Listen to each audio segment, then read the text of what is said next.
Oke, teman-teman semuanya, perkenalkan aku Ivan Sebastian selaku Wakil Ketua Pelaksana dari kegiatan mentoring hari ini. Nah, untuk materi Akdas 1 ini itu akan diampu oleh Kak Vanessa. Nah, untuk kepada Kak Vanessa dipersilahkan. Oke, thank you Iva. Oke, selamat malam teman-teman mentoring semua. Perkenalkan nama aku Vanessa dari angkatan 20 jurusan akuntansi. Nah, untuk soal dari yang bakal aku bahas di mentoring kali ini, itu adalah soal dari UTS Lab Akuntansi Dasar 1 tahun kemarin. Tuh, oke, kita mulai ya teman-teman. Aku mulai dari baca soal nomor 1 dulu secara sekilas. Soal pertama adalah General Journal atau jurnal umum. Di sini ada suatu perusahaan namanya Lisiusco, merupakan sebuah perusahaan yang bergerak di bidang jasa event organizer. Nah, Lisiusco ini didirikan oleh Tuan Asane Diop tanggal 9 Desember 2009. Nah, Lisiusco menawarkan beberapa paket jasa event organizer dengan ketentuan harga sebagai berikut. Ada 3 paket. Ada paket reguler, harganya itu 100.000 per orang. Paket deluxe harganya 120.000 per orang. Lalu yang ketiga ada paket mega dengan harga 150.000 per orang. Nah, di bawah ini tuh dilampirkan trial balance dari Lisiusco per tanggal 31 Agustus 2021. Nah, ini ada beberapa transaksi yang terjadi selama bulan September, dari tanggal 1 September sampai dengan 30 September. Nah, yang diminta oleh soal ini adalah buatlah jurnal umum atas transaksi-transaksi di atas, lalu susun trial balance per 30 September 2021. Nah, kita mulai ya. Nah, di sini aku udah mindahin si trial balance-nya, juga sama info dari harga per paketnya. Lalu di sini kita lihat langsung ke jurnal umumnya. Di sini dikasih tahu untuk per tanggal 1 September, Lisiusco ini menerima pesanan paket organizer dari Tuan Ik Jun untuk pernikahan putranya tanggal 8 Desember 2021. Nah, paket yang dipesan berupa paket mega untuk 500 orang. Ini no entry. Kenapa no entry? Karena di sini dia baru menerima si pesanan. Jadi belum, kalau jurnal umum ini bisa dibilang jurnalnya itu dibuat ketika perusahaan itu menerima uang atau mengeluarkan uang saja. Atau ada dikasih tahu nih, dia nerimanya dalam bentuk piutang atau dia ngutang ke orang lain. Nah, di sini kan karena dia baru menerima pesanan, belum ada uang yang masuk, maka dia no entry ya jurnalnya teman-teman. Oke. Selanjutnya untuk tanggal 8 September. Nah, di sini dikasih tahu kalau Lisiusco itu melunasi 2/5 dari utang yang dimilikinya kepada supplier. Ini teman-teman pasti rata-rata sudah tahu.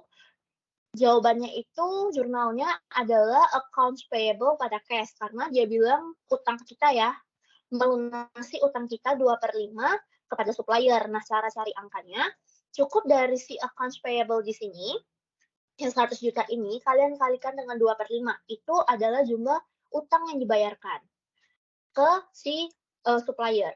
Nah, angkanya tadi yang 100 juta dikalikan dengan 2/5. 40 juta ya teman-teman. Nah, selanjutnya ke 10 September, diprediksi bahwa di bulan Oktober 2021 akan terjadi kenaikan permintaan untuk paket organizer. Maka Lisiusco membeli peralatan tambahan secara tunai, yakni berupa satu kamera Canon EOS 600D seharga 3 juta setengah dan 2 buah tripod dengan harga 150.000 per buah. Nah, di sini kan dikasih tahu kalau dia belinya peralatan ya.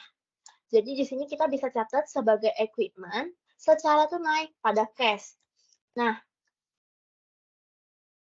equipment pada cash totalnya si 3,5 juta ini kalian jumlahkan dengan 2 kali 150.000. Jadi dapat 3.800.000 ya teman-teman. Nah, mungkin ada teman-teman di sini mikirnya, Kak, aku mau tulisnya equipment strip kamera, lalu ada di debitnya ada equipment strip kamera, terus ada equipment strip tripod pada cash. Itu nggak masalah ya teman-teman. Tapi kalau nggak mau ribet juga bisa catat seperti ini, atau teman-teman bisa menyesuaikan dengan dosen atau asisten dosen masing-masing. Biasanya ngajarnya dipisah atau digabung. Equipment pada cash 3.800.000. Nah, teman-teman ingat ya kalau misalnya ada yang misalnya nggak ngerti jurnal ini kenapa begini, terus aku walaupun sudah jelasin boleh dipotong aja ya, nanti biar aku jelasin ulang. Sejauh ini ada yang mau ditanyain dulu? Kalau nggak ada kita lanjut. Nggak ada, Kak. Oke, kalau kecepatan juga tolong ya teman-teman dipotong aja, takutnya kalian ngerasa terlalu cepat. Oke, kita lanjut ya untuk tanggal 15 September. Di sini Lisiusko menerima pesanan dari Nyonya Songhua untuk pernikahan putrinya tanggal 20 September 2021. Paket yang dipesan berupa paket deluxe untuk 1.000 orang. Nah, Nyonya Songhua memberikan uang muka sebesar 30% pada saat pemesanan dan akan melunasinya pada tanggal pernikahan putrinya. Nah, tanggal 15 September ini berbeda dengan tanggal 1 September. Dia tidak akan ada bukan jurnal no entry seperti 1 September, walaupun kita baru menerima pesanan. Karena kalau di 15 September, kita itu menerima uang muka dari si Nyonya Songhua. Jadi ini perlu kita catat ya teman-teman, yaitu si 15 September ini cash pada unearned service revenue seharga 30% dari si 1.000 paket deluxe ini. Jadi 1.000 kita kalikan dengan harga paket deluxe, yaitu sebesar 120.000 per orang, lalu kita kalikan dengan 30%. Dapatlah 36 juta. Jadi 15 September, cash pada unearned service revenue sebesar 36 juta. Nah, selanjutnya lanjut ke 18 September. Di sini Lisiusko ini membayar secara tunai beban listrik, air, dan telepon untuk gedungnya sebesar 2 juta dan juga membayar tagihan bensin untuk mobil operasionalnya sebesar 15.000 per liter. Nah, konsumsi bensin mobil adalah sebanyak 25 liter nih, dikasih tahu penggunaannya 25 liter. Nah, di sini berarti per tanggal 18 September ada di sini dikasih tahu beban listrik, air, dan telepon. Kita bayar, berarti ini utilities expense. Lalu ada di sini ada dibilang juga ada tagihan bensin nih. Berarti di sini ada gasoline expense.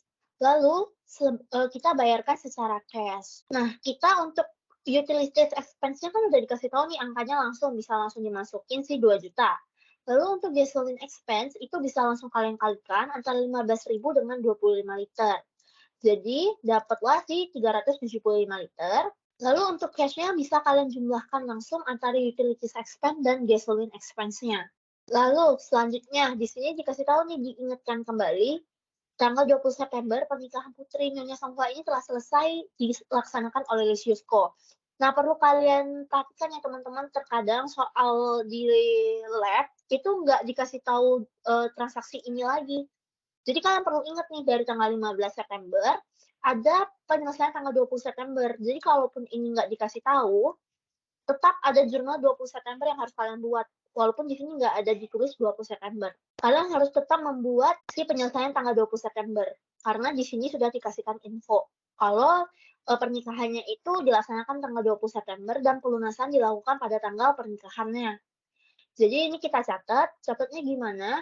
Ingat di sini kan sebelumnya kita udah nyatet cash pada unearned service revenue nih 36 juta. Berarti si unearned service revenue itu perlu kita hilangkan dulu nih setelah di debit. Dia kan saldo normalnya di kredit nih, kita harus menghilangkan si unearned service revenue dulu yang 36 juta karena kita sudah menyelesaikan jasa servisnya nih atau jasa event organizer-nya. Nah, setelah itu kita kan terima cash lagi nih dari sini yang sisa pembayarannya. Berarti ada di debit juga cash. Si unearned service revenue ini sudah bisa kita akui sebagai pendapatan dan juga penyelesaian sisanya sudah bisa kita akui sebagai pendapatan. Jadi service revenue. Nah, angkanya gimana sih cash ini?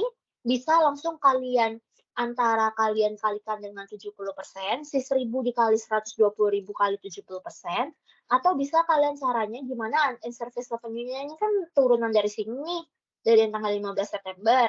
Nah, service revenue-nya bisa langsung kalian kalikan si 1.000 paket dengan 120.000 si paket deluxe.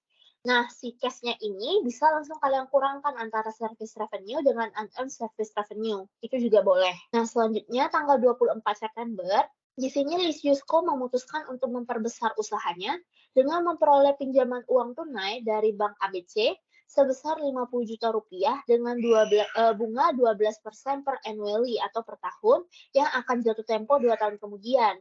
Nah, di sini berarti kita kan meminjam uang ya dari Bank ABC.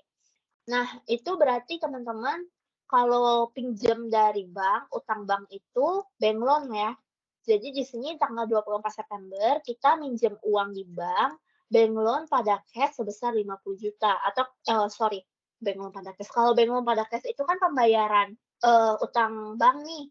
Kita kan baru dapat pinjaman uang dari bank, berarti cash pada bank loan sebesar 50 juta. Nah, selanjutnya di sini tanggal 25 September salah satu pelanggan perusahaan yaitu Tuan Jungwan melakukan pelunasan utangnya kepada Lucius Co sebesar 25 juta. Nah, di sini kan dikasih tahu nih, salah satu pelanggan melakukan pelunasan utangnya kepada Lucius Co. Berarti kan orang yang ngutang ke perusahaan, berarti ada pelunasan piutang nih oleh pelanggan. Berarti cash pada accounts receivables, oops sorry kelewat, bentar ya. Berarti di sini ada tanggal 25 September, 25 September. Di sini ada pelunasan, berarti ada cash pada accounts receivable. Besarannya 25 juta seperti yang udah dikasih tahu. Oke. Nah, selanjutnya ini sudah mau selesai jurnalnya. Di sini dikasih tahu tanggal 30 September, Lucius Co ini akan membayar gaji 15 karyawan yang dimilikinya di setiap tanggal 5 bulan berikutnya. Nah, karyawan Lucius Co ini digaji dengan harga 50.000 per orang per hari dengan total hari kerja di bulan September adalah 20 hari. Jadi per hari per orangnya 50.000, total hari kerjanya 20, total karyawannya 15. Terus dikasih tahu kalau dibayarnya itu di setiap tanggal 5 bulan berikutnya. Berarti kita perlu catat si salaries and wages expense pada salaries and wages payable. Nah, besarannya cukup tinggal kalikan 15 dikali 50.000 dikali dengan 20. Kita dapatkan angkanya adalah 15 juta. Nah, selanjutnya di tanggal 30 September yang sama, menyelesaikan event ulang tahun dari Tuan Hong yang telah dipesan dari bulan Agustus untuk 450 orang. Belum ada pembayaran yang dilakukan di bulan Agustus. Paket yang dipesan oleh Tuan Hong adalah paket reguler. Pembayaran akan diterima pada tanggal 1 Oktober 2021. Berarti di sini kan istilahnya dia udah pesan dari bulan Agustus, baru kita selesaikan di tanggal 30 September, tapi pembayarannya baru akan diterima pada tanggal 1 Oktober. Berarti di sini kan ada accounts receivables nih secara nggak langsung, karena kan belum kita terima tapi sudah kita selesaikan nih tanggal 30 September sudah selesai, tapi uangnya baru kita terima di tanggal 1 Oktober. Jadi di sini kita catat accounts receivable. Lalu di sini dibilang lagi kalau kita ini sudah menyelesaikan, berarti accounts receivable pada sales revenue angkanya adalah si 450 orang kita kalikan dengan harga paket reguler. Di sini 100.000 per orangnya. Berarti si 450 orang kita kalikan dengan 100.000 kita dapatkan 45 juta. Nah, sejauh ini untuk jurnal umumnya sudah selesai. Kak, Ya, maaf mau bisa diulang nggak sih yang pada tanggal 20-nya? 20 September. Oke, Iya. boleh. Oke, bentar ya. 20 September. Di sini kan dikasih tahu pernikahan Putri Nyonya Songkhwa telah dilaksanakan selesai dilaksanakan oleh Lucius Co nih. Berarti di sini ini kan sambungan dari yang transaksi tanggal 15 September. Nah, 15 September ini kan dikasih tahu kalau pesanan dari Nyonya Songkhwa ini itu 1.000 paket untuk paket deluxe, lalu uang mukanya itu 30%. Nah, di tanggal 15 September untuk pencatatan penerimaan uang muka itu kan unearned service revenue pada cash atau cash pada unearned service revenue. Sorry, bukan unearned service revenue pada cash. Cash pada unearned service revenue sebesar 36 juta. Nah, di tanggal 20 September ini karena kita sudah menyelesaikan, otomatis yang uang muka atau unearned service revenue ini kan bisa dikatakan sebagai pendapatan yang belum diakui karena jasanya belum dilakukan. Nah, unearned service revenue ini otomatis sudah bisa diakui sebagai pendapatan jasa. Jadi perlu kita hilangkan isi unearned service revenue. Otomatis saldo normal si unearned service revenue ini kan dikredit. Kalau kita mau hilangin, berarti harus kita pindahin ke sisi debit sebesar 36 juta. Lalu nih, kan dikasih tahu kalau yang diterima 30%. Kita masih perlu nerima 70% sisanya yang dibilang di tanggal 15 September itu dilunasi pada tanggal pernikahan. Tanggal pernikahannya itu 20 September, di tanggal yang sama dengan yang dikasih info di sini. Berarti kita ada nerima cash lagi nih 70% dari si paketnya yang 1.000 dikali dengan 120.000 kita kalikan dengan 70%. Nah, service revenue-nya berarti kan ini semua yang sudah kita terima uangnya itu sudah bisa kita akui sebagai pendapatan jasa. Jadi sudah bisa munculin service revenue sebesar 120 juta. Dapatnya dari mana? 1.000 dikali 120.000. Nah, kira-kira sudah jelas? Apa perlu dijelasin ulang? Kak, sudah jelas. Terima kasih. Oke. Iya, Saya boleh minta tolong jelasin ulang di yang soal yang terakhir? yang 30 September yang terakhir ya? Iya. Oke. 30 September soal terakhir.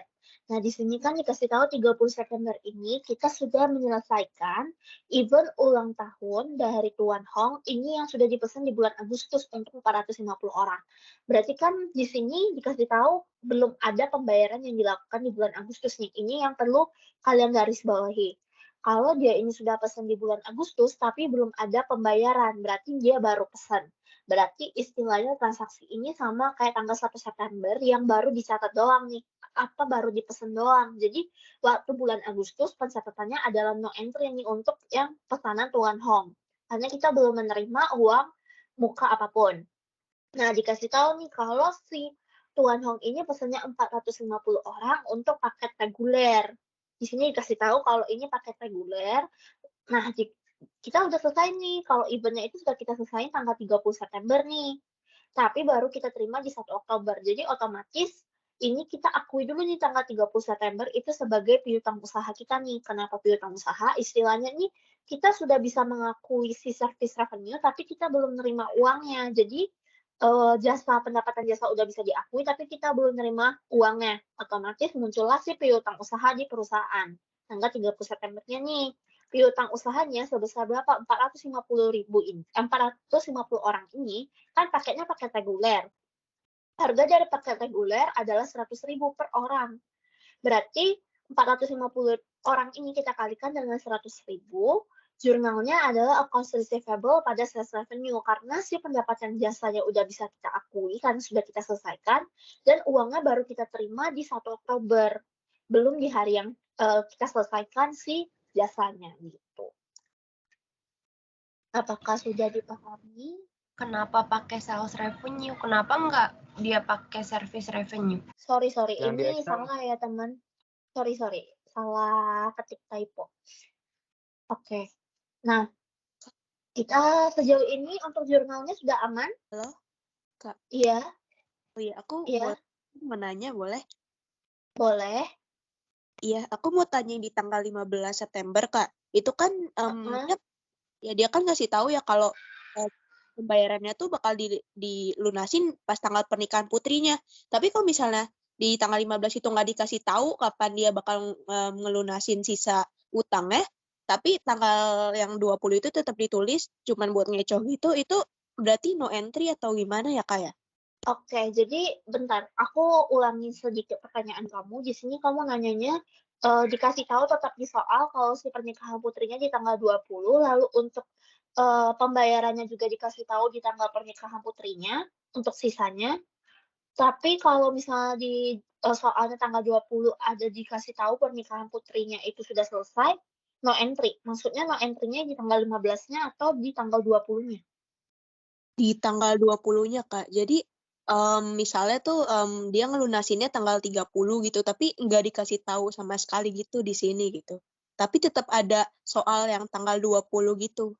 Jadi buat mengecoh gitu. Oke, sejauh ini ya, sejauh pengalaman aku, untuk soal yang basisnya seperti tanggal 15 September ini, itu nggak pernah dibikin jurnal pengecoh. Yang pernah, itu kayak yang tadi aku jelasin tuh kondisinya, dia nginfoin di tanggal 15-nya, kalau si pernikahan putrinya ini di tanggal 20, lalu dikasih tahu nih paket yang dipesannya apa, 1.000 untuk paket deluxe, lalu dikasih tahu juga nih ada uang muka sebesar 30% dan akan melunasinya di tanggal pernikahan putrinya, berarti yang di tanggal 20 nih sisanya nih bakal dilunasi. Tapi di tanggal 20 yang ininya hilang nih, nggak dikasih tahu, nggak diinfoin ulang tanggal 20-nya di sini. Jadi kalian harus ingat nih, kalau di tanggal 15 ada jurnal tanggal 20 yang harus kalian buat. Jadi walaupun di sini tanggal 20-nya hilang, anggapannya nih hilang nih, cuma sampai 18 September misalnya yang kalian lihat nih, 20-nya nggak ada. Itu kalian harus buat jurnal yang tanggal 20. Tapi kalau misalnya kondisinya kayak yang kamu bilang tadi, misalnya dia bilangnya nggak dikasih tahu kalau pelunasannya di tanggal pernikahan putrinya, dikasih tahu tanggal pernikahan putrinya tanggal 20, nah, yang tanggal 20-nya ini apakah ada atau enggak, itu kemungkinan besar akan no entry. Kecuali bisa jadi juga kalau gitu ya kondisinya itu bisa jadi kita ilangin si unserved revenue karena kita sudah menyelesaikan. Kalau misalnya di tanggal 20 ini dia infonya selesai tapi di sini nggak dikasih tahu kalau sisanya bakal dibayar di tanggal 20.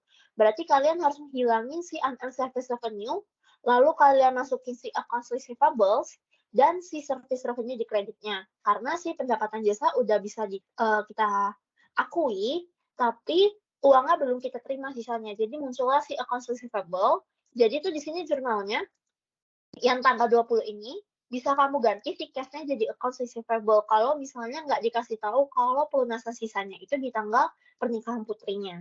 Kira-kira jelas nggak? Atau aku terlalu berbelit? Jelas banget, Kak. Ya. Oke, kita next ke balance sheet ya teman-teman. Kalau misalnya ada yang mau ditanyain, boleh langsung potong aja ya teman-teman ya. Aku takutnya kalau terlalu berlarut-larut sampai akhir, kalian nggak paham di pertengahan. Oke, kita mau buat si trial balance-nya izin tanya, Kak. Iya?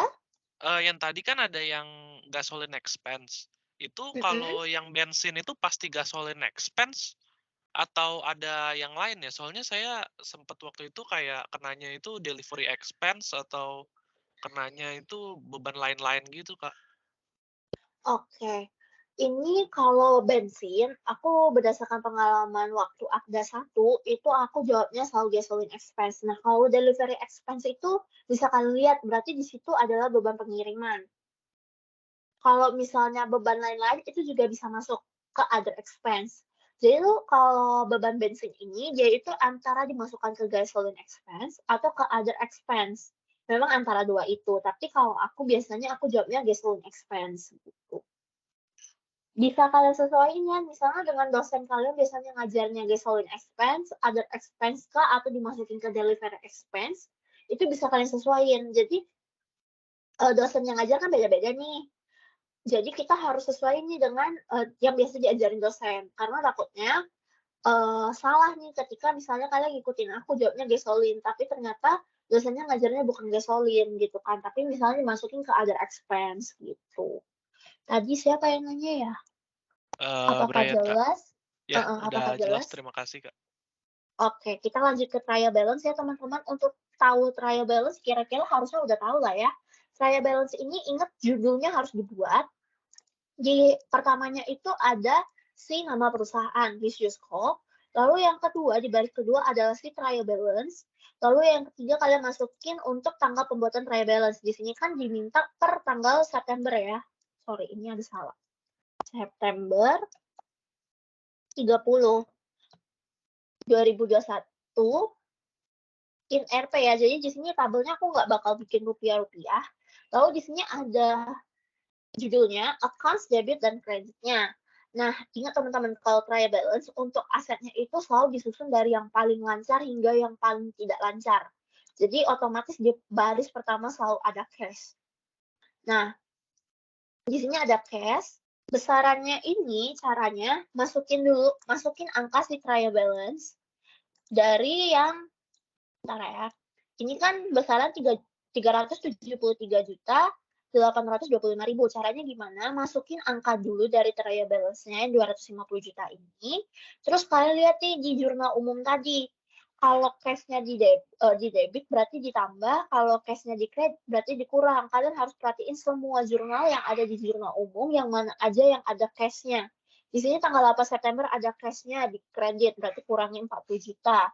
Lalu tanggal 10 September juga ada nih di cash-nya di kredit, berarti kurangi lagi dengan 3.800.000. Tanggal 15, tanggal 18, pokoknya diperhatiin tanggal 20, tanggal 24, dan tanggal 25, semuanya ada mempengaruhi si cash.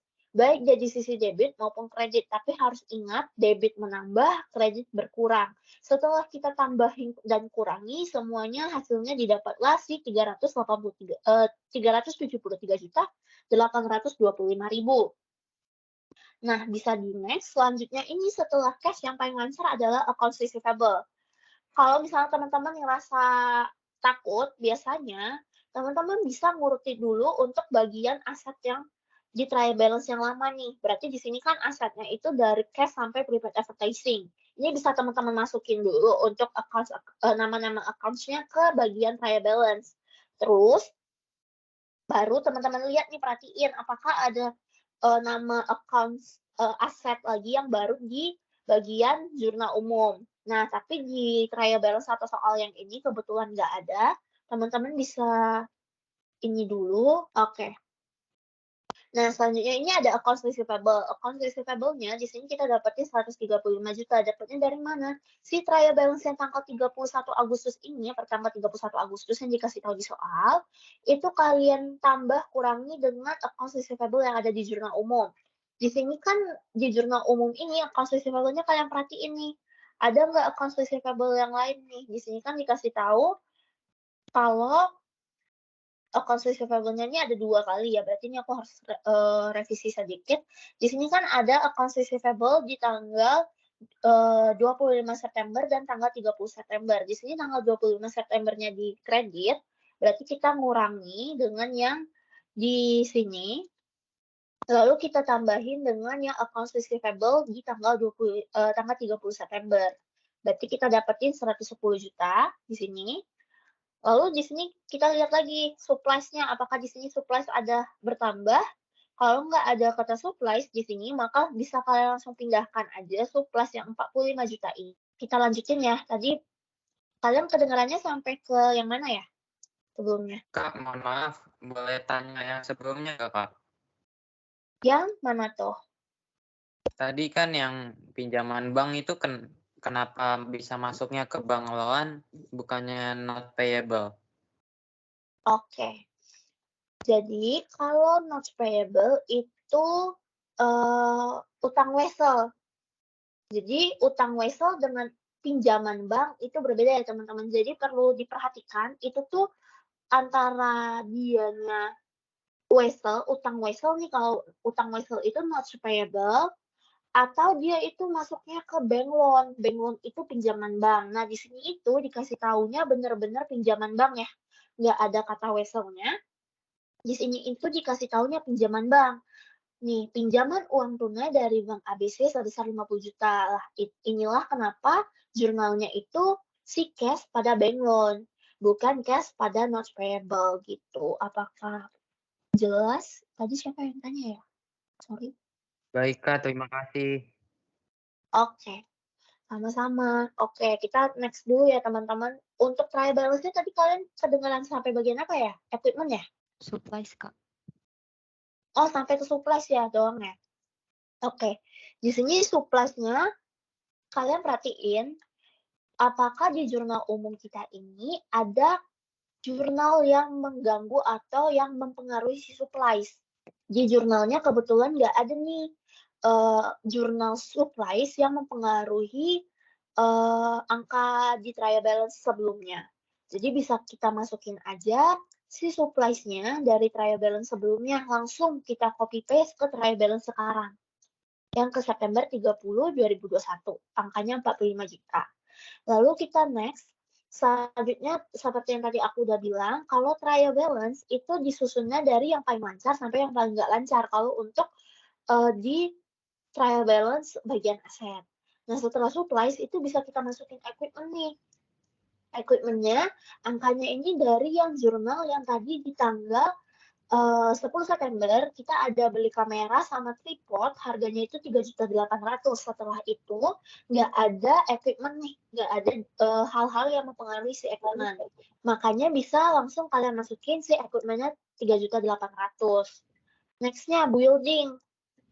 Building sama accumulated depreciation building.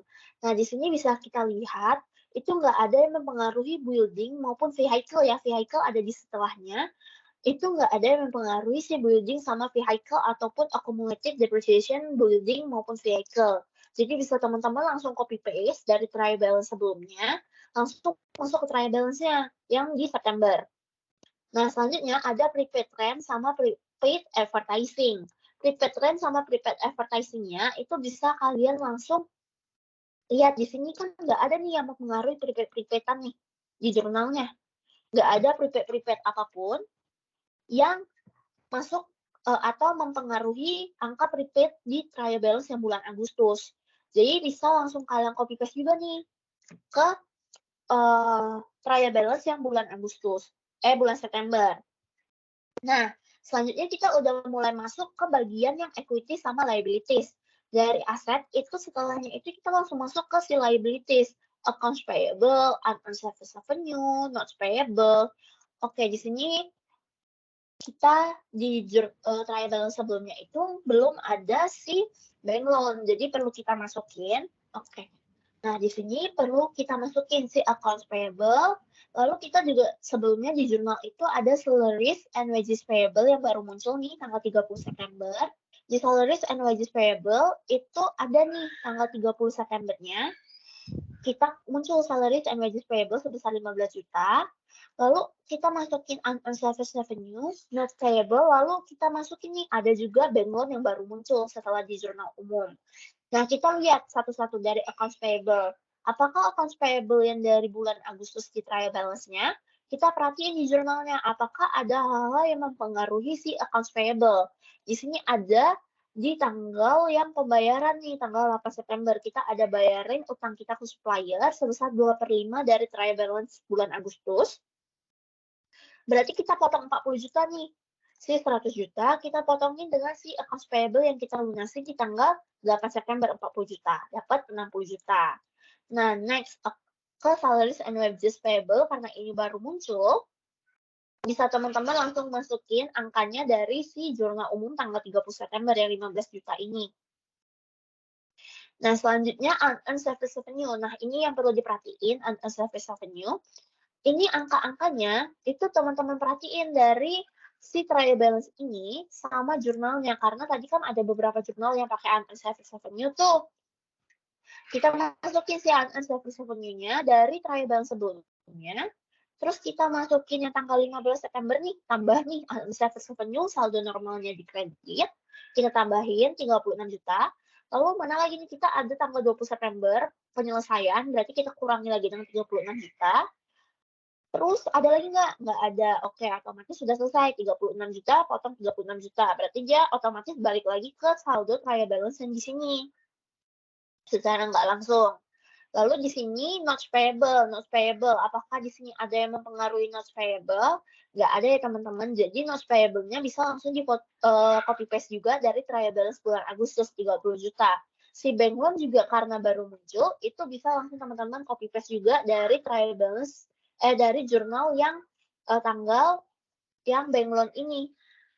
Nih, tanggal 24 September. Nah, selanjutnya kita udah mulai masuk ke bagian equity sama beban. Ya, aku langsung hitamin aja semua.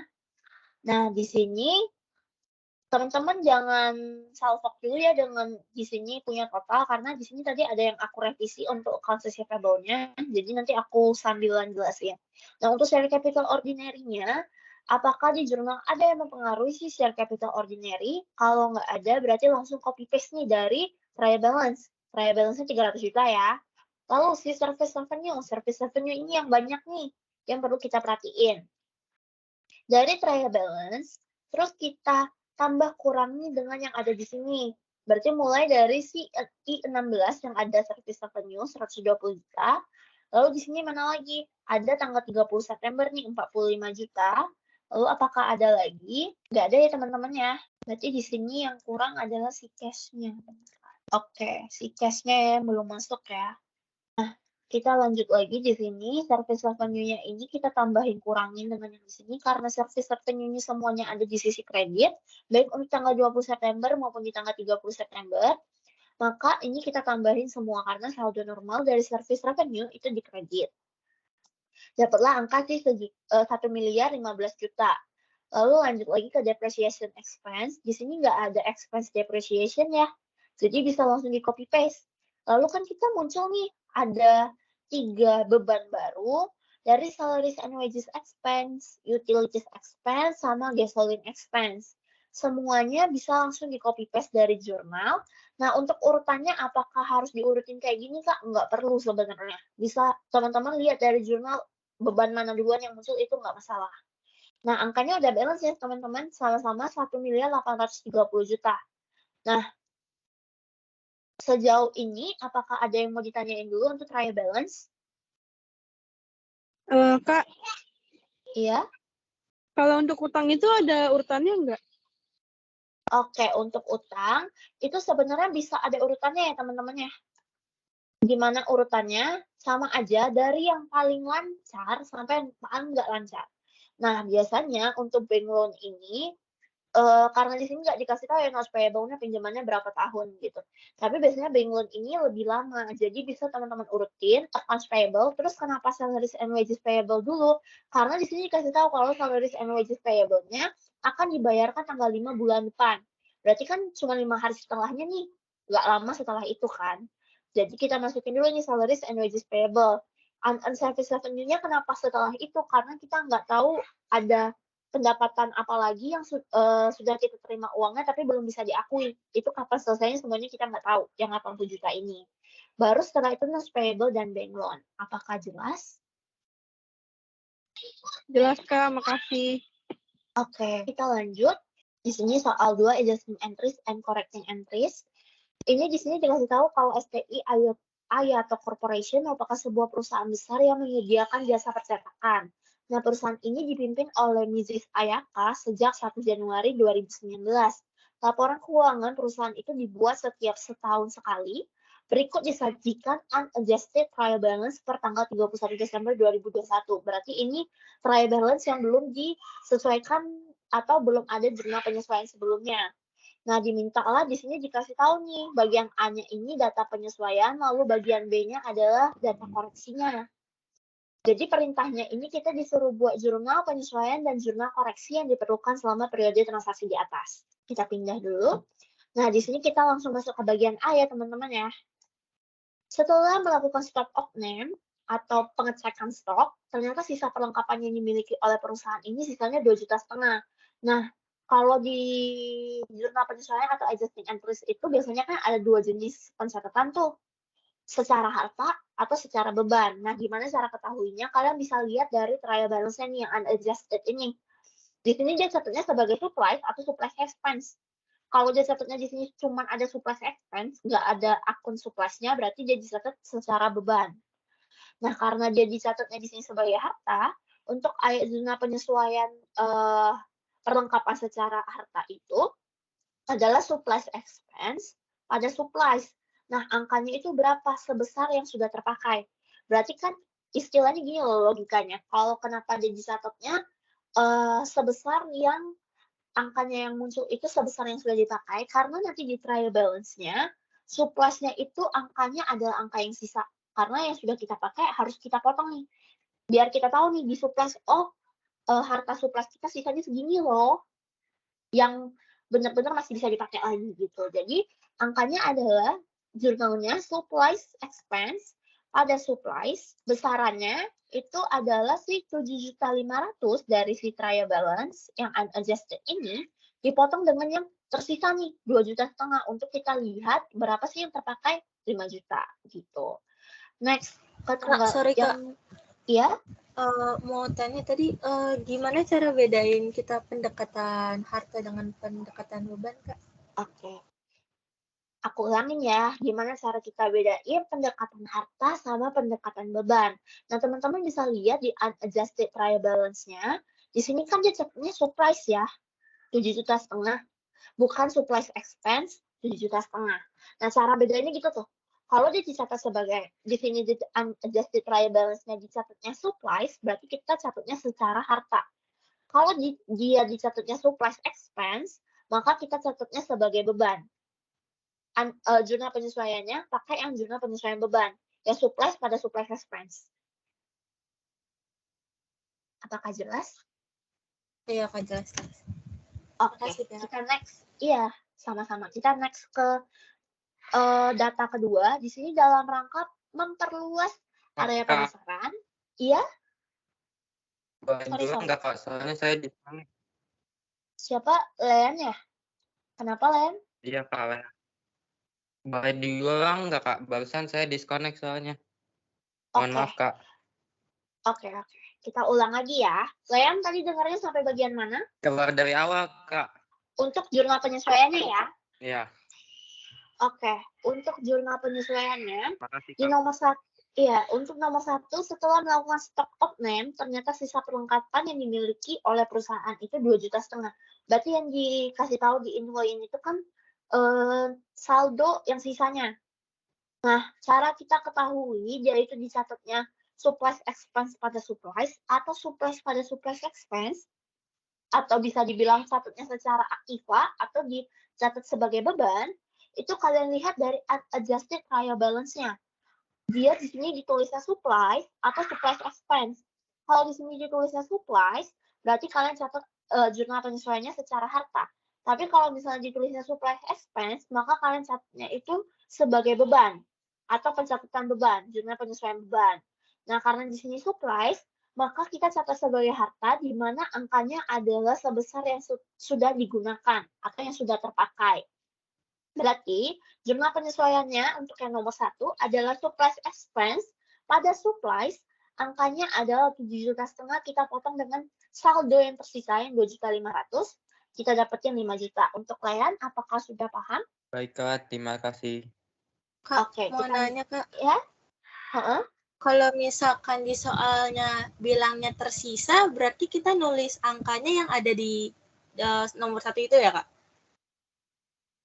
Oke, kalau dia misalnya tulisnya tersisa, berarti kita masukin, oh bentar, maksudnya yang di sini kalau dikasih tahu yang di nomor 1-nya itu yang terpakainya ya?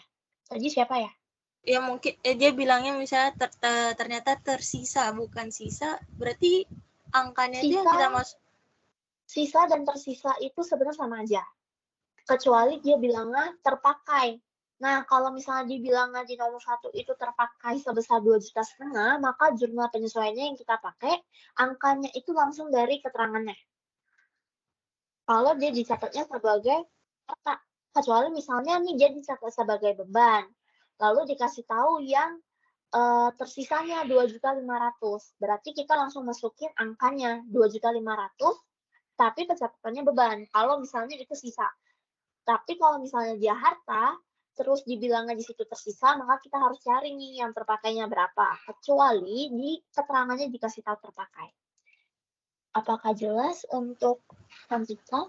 Iya Kak, jelas. Makasih. Iya, oke. Kita langsung next ya ke nomor 2. Di sini dalam rangka memperluas area pemasaran, perusahaan mengeluarkan kas untuk mengiklankan usahanya dalam bentuk iklan di televisi pada awal September 2021 dengan perjanjian iklan tersebut akan tayang 3 kali setiap bulan hingga akhir bulan Januari 2022. Nah, penayangan iklan tersebut dimulai pada bulan Oktober. Nah, di sini kan ada nih, kita lihat di sini ada nggak prepaid. Nah, di sini ada ya teman-teman prepaid advertising ya, 17.500.000. Terus dikasih tahu nih, kita bayarnya itu September tapi baru mulai di Oktober. Dan di sini dikasih tahu sampai akhir bulan Januari 2022, di mana setiap bulannya ditayangkan 3 kali. Nah, di sini kan karena dia prepaid advertising sama kayak supplies tadi, kita lihat di sini dia catatnya apa. Kalau advertising expense, maka kita catatnya itu sebagai beban, jurnal penyesuaian, tapi karena ini prepaid advertising, maka kita catatnya sebagai harta. Jurnal penyesuaian prepaid advertising secara harta adalah advertising expense pada prepaid advertising. Angkanya gimana cara carinya, Kak? Oke, angkanya, cara carinya, ini 17,5 juta kan? Kalian bisa punya 2 cara. Antara, kalau aku di sini kan pakainya bulan nih. Di sini aku pakainya secara bulan. Atau bisa kalian gini caranya. Di sini kan dikasih tahu kalau dimulai Oktober, terus dilakukan sampai akhir bulan Januari ya. Berarti bulan Oktober, November, Desember, dan Januari. Berarti yang kita bayarkan adalah untuk 4 bulan ya. Ya kan? Untuk 4 bulan. Lalu di sini yang kita sesuaikan itu untuk bulan Oktobernya nih. Sampai dengan Desember. Ya kan? Sampai dengan Desember yang kita sesuaikan. Nah, aku sesuainya angkanya cara carinya itu pakai bulan. Yang kita bayar itu 4 bulan, lalu yang sudah kita pakai 3 bulan dari Oktober sampai dengan Desember. Oktober, November, dan Desember. Kita langsung bagi 4, si 17,5 juta, lalu kita kali 3, dapat 13.125.000 yang sudah kita pakai. Nah, kalau misalnya kalian mau pakai cara yang lain nih, yang satu lagi, jumlah pengiklanannya, itu bisa kalian hitung dulu 4 bulan dikali 3, itu dapat 12, Lalu yang sudah kita pakai adalah 9 karena sudah 3 bulan yang sudah berjalan. Berarti 17,5 juta ini kita kali dengan 9/12. Ini sama aja ya. Kita coba ya. Itu sama aja hasilnya kita kali dengan 9/12. Ya.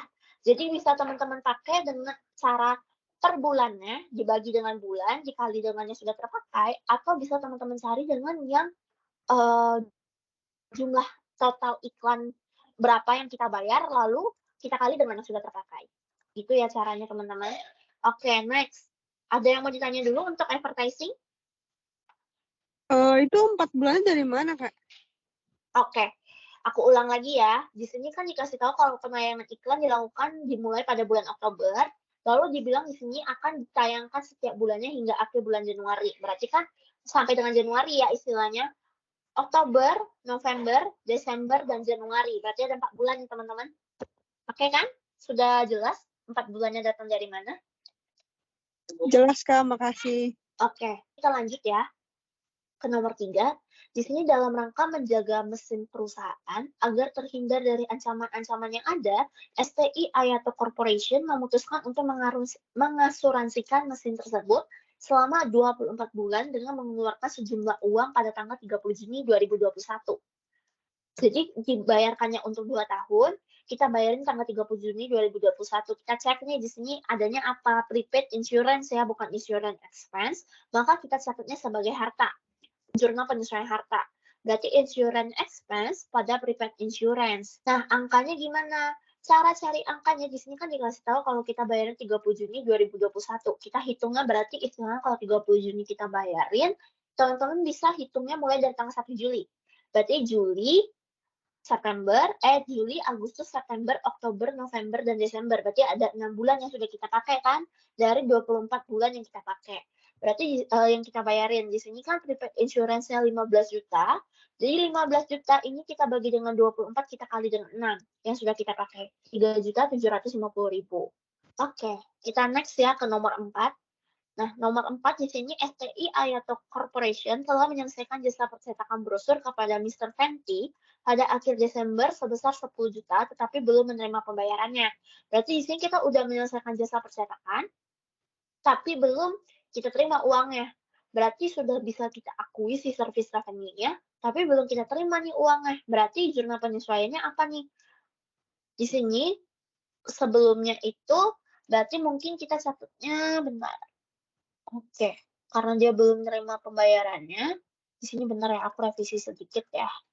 Berarti di sini kita catatnya sebagai accounts receivable ya, karena kita belum nyatet penerimaan uangnya nih, tapi kita sudah selesaiin si jasa percetakannya. Berarti accounts receivable kita bertambah, service revenue kita juga bertambah sebesar 10 juta. Oke, aku ulangin lagi ya mungkin, takutnya kalian kemis kenapa accounts receivable pada service revenue. Karena di sini kita sudah nyelesain jasa percetakannya, tapi kita belum menerima pembayarannya. Berarti istilahnya sudah bisa kita akui, tapi kita belum dapat. Berarti accounts receivable kita bertambah ya. Service revenue-nya sudah bisa kita akui juga, jadi service revenue-nya udah bertambah 10 juta. Aku lanjut ke nomor 5. Di sini 1/5 bagian dari saldo unserviced revenue merupakan pendapatan perusahaan. 1/5 bagian dari saldo unserviced revenue merupakan pendapatan perusahaan yang telah diselesaikan pesanannya. Berarti di sini kita catat dulu unserviced revenue-nya pada service revenue ya teman-teman. Karena di sini si STI nomor 5, 1/5 bagian dari unserviced revenue merupakan pendapatan perusahaan yang telah diselesaikan pesanannya. Berarti si utang kita yang uang muka yang udah kita terima, walaupun jasanya sudah belum diselesaikan, itu sudah kita selesaikan 1/5-nya. Berarti dari di sini unserviced revenue-nya 25 juta, kita kalikan dengan 1/5, dapat 5 juta ya, untuk penyelesaian unserviced revenue-nya yang sudah bisa diakui.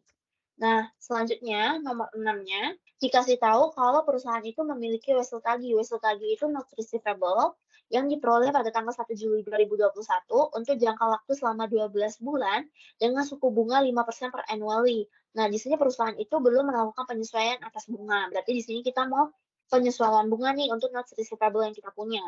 Nah, note receivable yang kita punya itu cara kita ininya interest receivable pada interest revenue, untuk angkanya adalah si wesel tadi notes receivable, dilihat di sini, notes receivable-nya 5 juta, lalu kita kalikan dengan 5% per annually, lalu kita lihat nih periodenya, di sini dia bilang kita dapatnya 1 Juli, kita hitung Juli sampai dengan Desember, berarti ada 6 bulan kan, 6/12, kita dapetin 125.000, 5 juta dikalikan 5%, kita kalikan dengan 6/12, kita dapetin 125.000. Itu Oke kalau ya tadi? receivable itu pakai S ya, Ci? Nama akun receivable. Oh, enggak, ini ketipu. Thank you ya yang udah ingetin ya. Jadi teman-teman Terima kasih, Ci. ingat ya, accounts receivable gitu ya. Accounts-nya yang pakai S, receivable-nya enggak ya. Thank you untuk tadi kasih tahu kesalahannya. Oke, kita next ya ke nomor 7.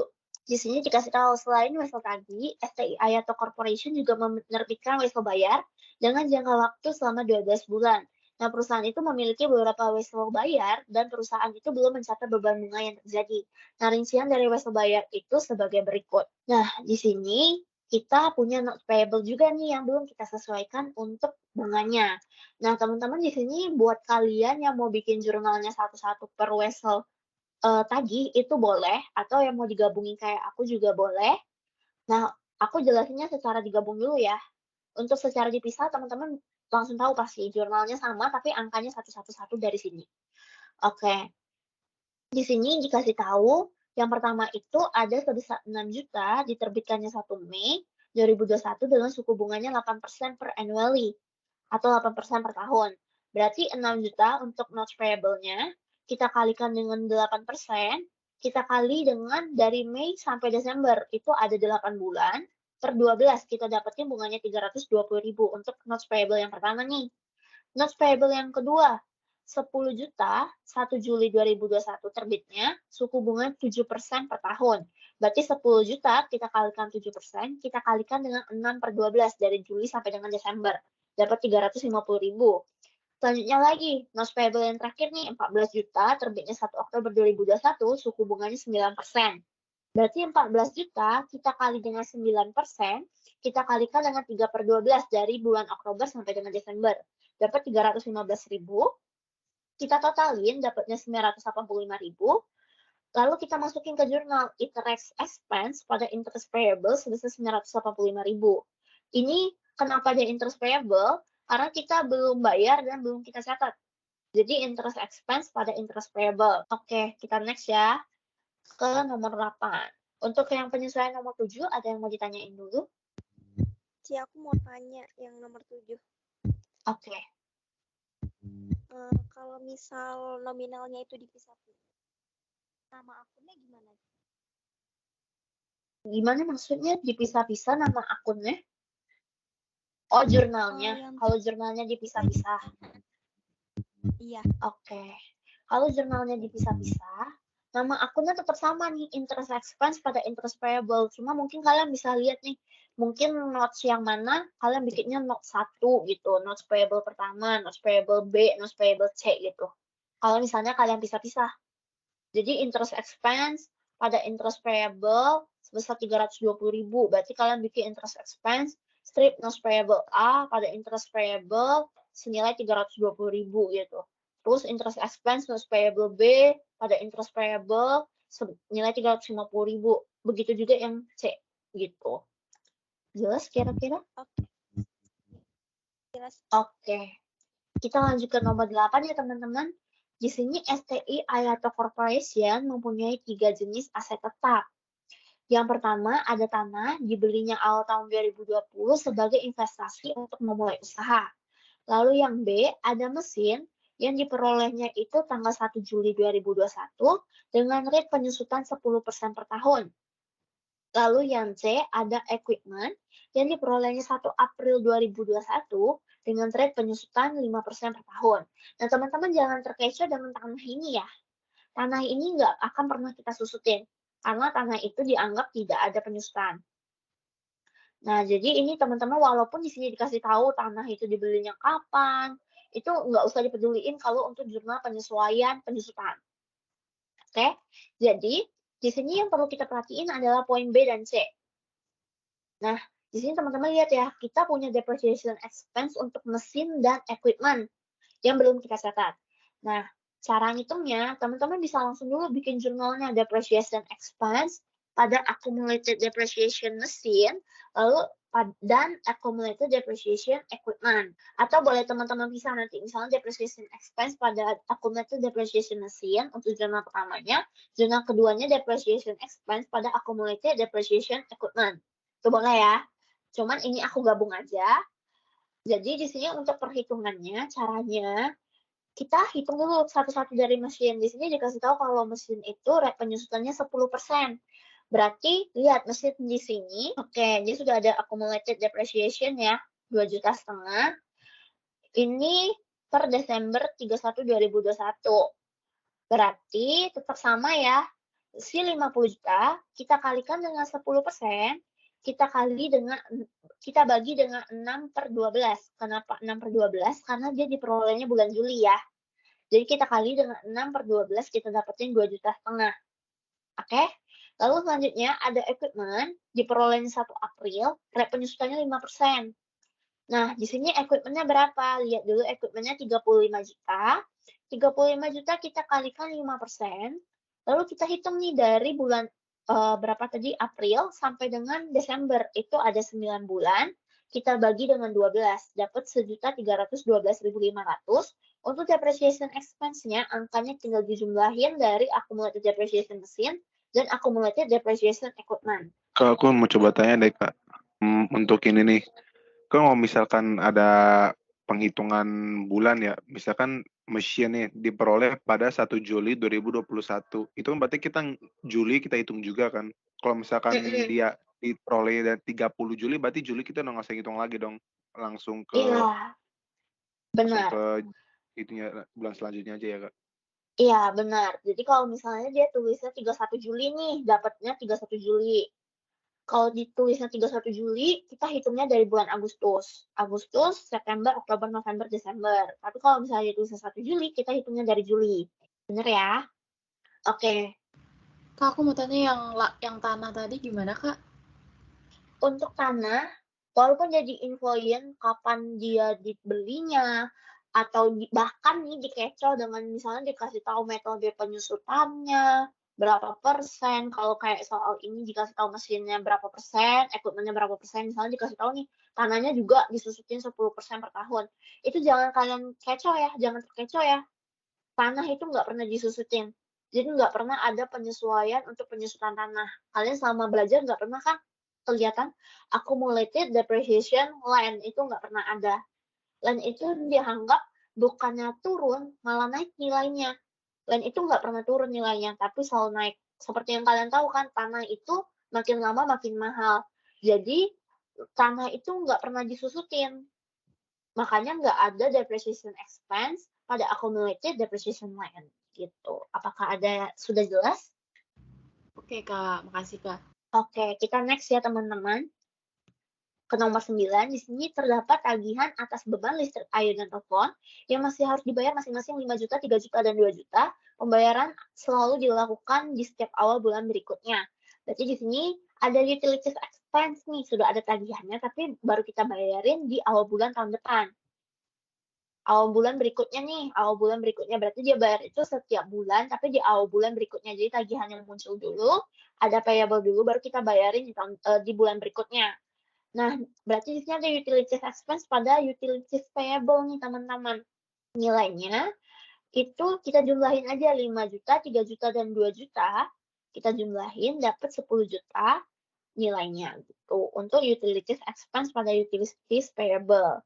Nah, kita lanjut lagi ke nomor 10. Oke, kita lanjut dulu ke nomor 10 di sini.